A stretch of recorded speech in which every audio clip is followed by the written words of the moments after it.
All right, everybody, welcome to another edition of AP Human Geography live and online. Today, we're going to be looking at, and really for the rest of the week, we're going to be looking at issues regarding urban sustainability and the challenges of urban sustainability, both in the periphery, which we're going to be looking at today, and also in the core areas of the world, especially in inner city, the inner cities of core countries in the world. But today, issues shaping cities in the periphery. I will let you know that we are coming up on test already on this unit. It kind of, I know this whole unit's been a little bit of a whirlwind, but we're coming up on test on it next Tuesday. So just to give you a little bit of a preview, we're going to do a review session live on Monday, and I'll get you some more information on that. And then Friday, I'm going to give you the opportunity to take a quiz, which will be graded. It'll be online, but it'll also be a good way to kind of see where you stand going into test. It won't be like a full blown exam. It'll be probably 30 multiple choice questions or something like that for you to kind of see where you stand. You'll get some great feedback on that on Friday, and then on Monday, we'll use that data to kind of drive a review. So I'll give you the time for review on Monday. It'll probably be 11 a.m. But more on that a little bit later, and then test Tuesday, which we're still kind of working out the format on. Alrighty, well, issues with shaping cities in the periphery. Then, many of the world's most populous cities are located in less prosperous parts of the world, right? We've talked about this before. Cities like Sao Paulo, cities like Mexico City, like Dhaka, like Lagos, like Mumbai, Jakarta, Karachi, Manila, Delhi, you get the idea.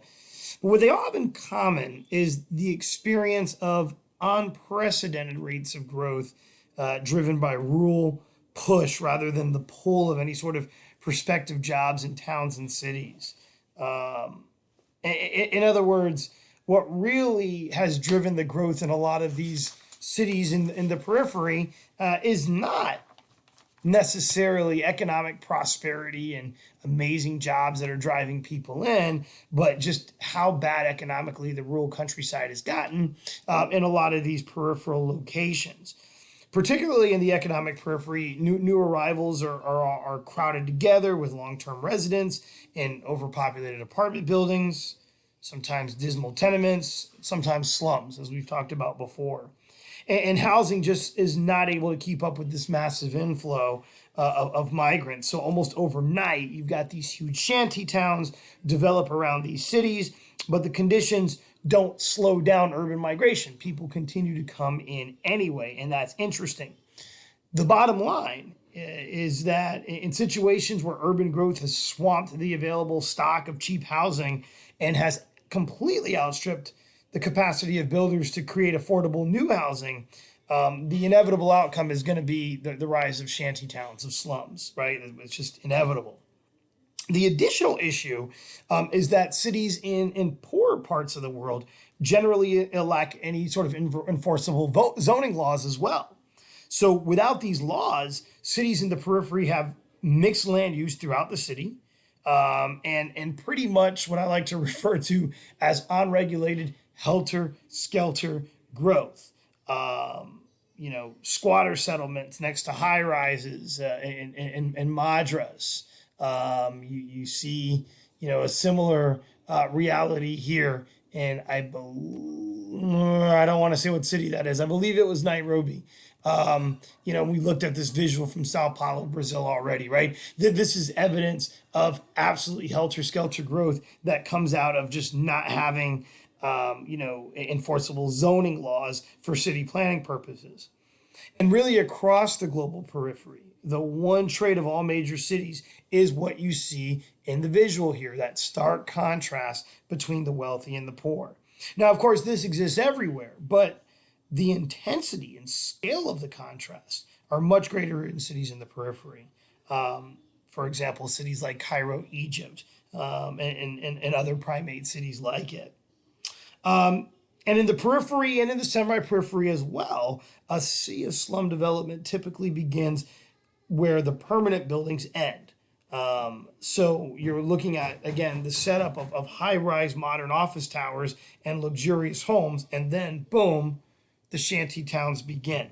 And the problem is that city governments just don't have the resources to adequately educate, medicate, or police these burgeoning populations, let alone even offer any sort of minimal housing for most. In a lot of ways, this is a civic governing nightmare. And oftentimes, the people living in shanty towns aren't even actually squatters because they're paying rent to landowners that oftentimes live in the city, and they exploit them. And, this is an additional issue. In fact, it's estimated by the United Nations that about 1.6 billion people live in inadequate housing in urban areas. This is quite a crisis of numbers. I'm going to throw out the recommendation just because, well, we got a little bit of extra time these days, it seems. The film Slumdog Millionaire. When I teach this class, in person in the classroom, I always show clips from Slumdog Millionaire because it emphasizes a lot of the issues that we're talking about in this lesson today. For example, the opening scene of the film is a bit of a chase scene, and literally it's such a beautiful scene because it goes through the shanty towns of Mumbai, the slums of Mumbai, as these young kids are being chased around by cops. It's a comical scene, it's an energetic scene, but it also kind of drops the viewer right into the middle of what one of these slums actually looks like, which is, it's pretty fantastic to see. I mean, cinematically anyway, although of course the situation is rather dire. So check it out, and I'll be referencing Slumdog Millionaire a couple of times during this lesson. Well, faced with the growth of slums, the first response of many governments is just to simply eradicate them, clear them out. This has been attempted in Caracas, Venezuela, in Lagos, Nigeria, Bangkok, Thailand, Rio de Janeiro before the most recent Olympics there. But the problem is that most peripheral cities just can't build new low-income housing to replace demolished neighborhoods. So when, governments clear out these, shanty towns, or in the case of Brazil, what we call favelas, most of the time the displaced slumdogs have no option but just to create new squatter settlements, new shanty towns elsewhere in the city, and we just go through the same process over and over again. Sometimes shanty towns can also function as very important reception areas for migrants to the city, with supportive communal organizations, informal employment opportunities that help them to adjust to city life. Sometimes these are known as slums of hope for those that are coming in. But sadly, there are many shanty and squatter settlements where community organization just simply doesn't emerge. Instead, what you have is grim and desperately miserable conditions prevailing, like overcrowding, lack of adequate sanitation, lack of maintenance, leading to shockingly high levels of ill health and infant mortality. And these are known as slums of despair. The Dharavi slum in Mumbai, for example, is one of those places. This is a slum in Mumbai where you are literally looking at 1 square mile of land, 1 square mile of space, but it's home to over 1 million people. That's 18,000 people living per acre. Only one toilet per 1,440 people. And, unfortunately, during the monsoon rain season, flooded streets oftentimes run with human excrement. In fact, 90% of all infants and children under 4 have less than the minimum calories needed for a healthy diet that live in that particular slum. It's not the Dharavi slum, but in the film Slumdog Millionaire, there's this very interesting scene where our young character Jamal is seeking an autograph from one of his favorite Bollywood stars. And you see just like the inadequate nature of just, being able to use the toilet in that particular scene. And, in a slum where, again, you're looking at about one toilet for over 1,000 people. Wow, wow, wow, wow, wow. Outhouses in the middle of this, otherwise modern city. Well, in many peripheral cities, one third to one half of the population is engaged in what we call the informal sector.